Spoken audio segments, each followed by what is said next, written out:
నువ్వు చాలా ఎక్కువ చేస్తున్నావు రాజు. చాలా అంటే చాలా. అరే 2-3 నెలల నుంచి ప్రేమించుకున్నా మస్తు ఎక్కువ చేస్తాను. నువ్వు పెద్ద మనిషి అయినా కానీ నేను లవ్ చేస్తాను. ఈ మాత్రం చేయకపోతే మంచిగా ఉంటుందా చెప్పు.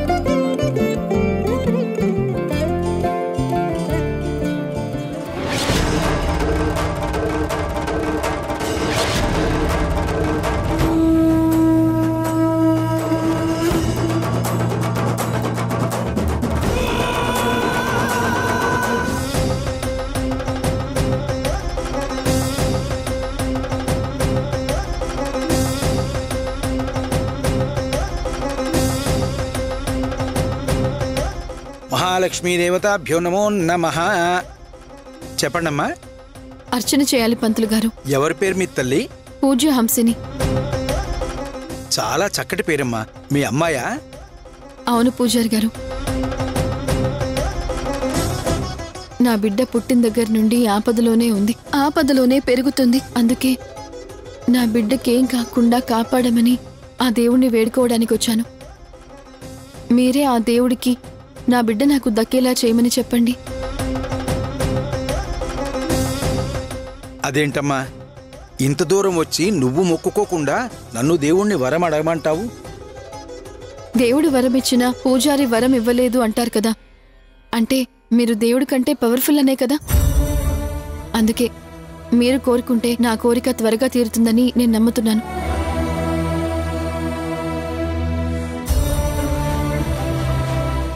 చాలా గమ్మత్తుగా మాట్లాడుతున్నావమ్మా. మీ జంట చాలా చూడముచ్చటగా ఉంది. మిమ్మల్ని చూస్తుంటే మీ బిడ్డ ఇంకెంత చూడముచ్చటగా ఉంటుందో అర్థమవుతోంది.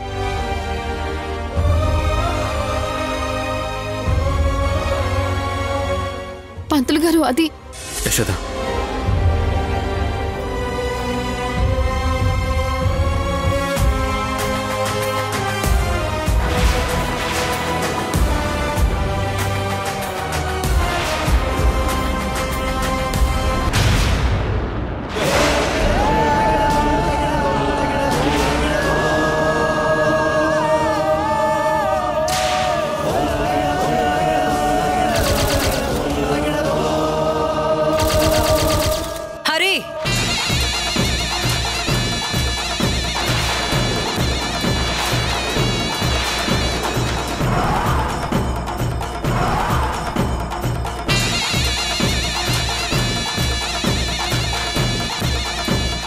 నా కొడుకుతో బయట తిరిగింది చాలేదా? గుళ్ళో కూడా తిరగడానికి వచ్చావా? అయినా గుడికెందుకొచ్చావు? నా కొడుకుని నీ మాయ నుండి బయట పడేయకుండా నీ వెనకాలే కుక్క పిల్లలా తిరిగేలా చేయమని దేవుణ్ణి కోరుకోవడానికి వచ్చావా? ఛీ, సిగ్గులేదు? మొగుడు పెళ్ళాల్లాగా గుడికి రావడానికి, చేతులు ఇలా పట్టుకుని తిరగడానికి. ఏమిటమ్మా ఆ మాటలు? గుళ్ళో ఇలాంటి మాటలు మాట్లాడచ్చా? పంతులు గారు, ఇందాక మీకు నేను చెప్పానే, నా కొడుకుని ఒక మాయలాడి తన వలలో వేసుకుంది అని. ఆ మాయలాడి తనే. దీని మాయ నుండే బయట పడేయమని మిమ్మల్ని ఇందాక బతిమలాడాను.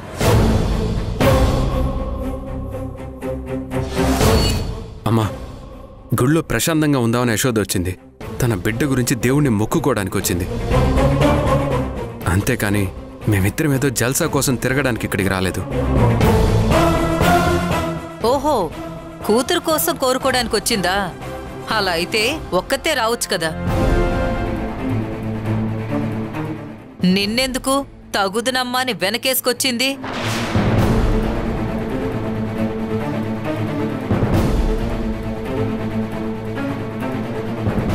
అమ్మా, చుట్టుపక్కల జనాలంతా వింతగా చూస్తున్నారు. ఓహో, నీకు ఇప్పుడు చుట్టుపక్కల జనాలు చూస్తున్నారని ఇబ్బందిగా ఉందా?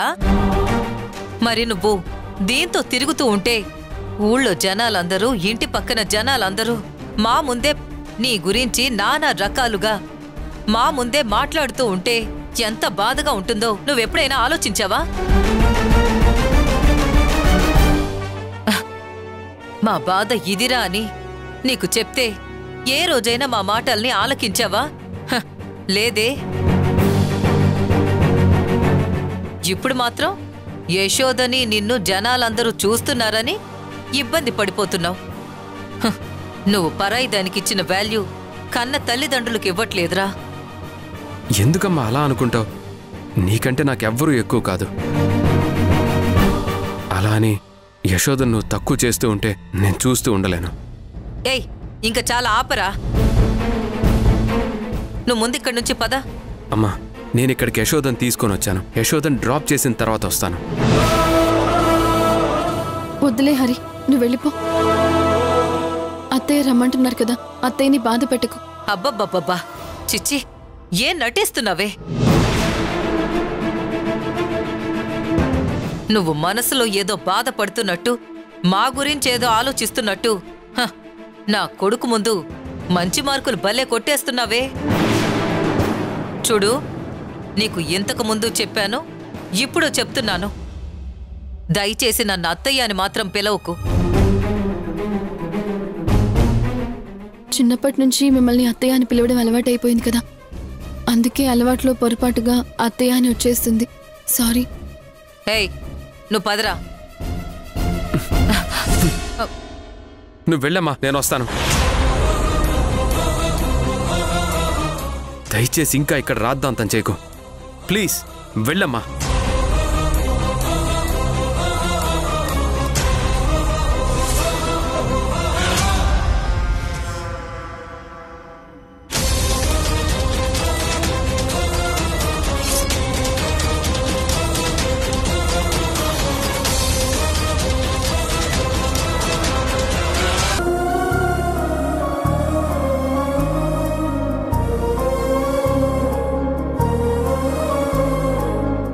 నీ నవ్వు కూడా నీలాగే ఎంతో అందంగా ఉంటుంది.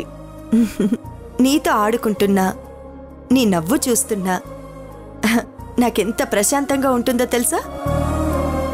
నాకు ఎన్ని టెన్షన్స్ ఉన్నా నీ నవ్వు చూస్తే అన్నీ పోతాయి.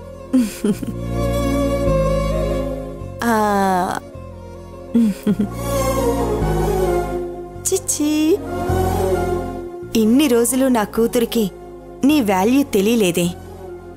నా కూతురు నిన్ను ఎంత కాదనుకున్నా నీ మీద చిరాకు, కోపం చూపించి ప్రేమనేది పంచకపోయినా నువ్వు దాని ప్రాణాలు కాపాడావు.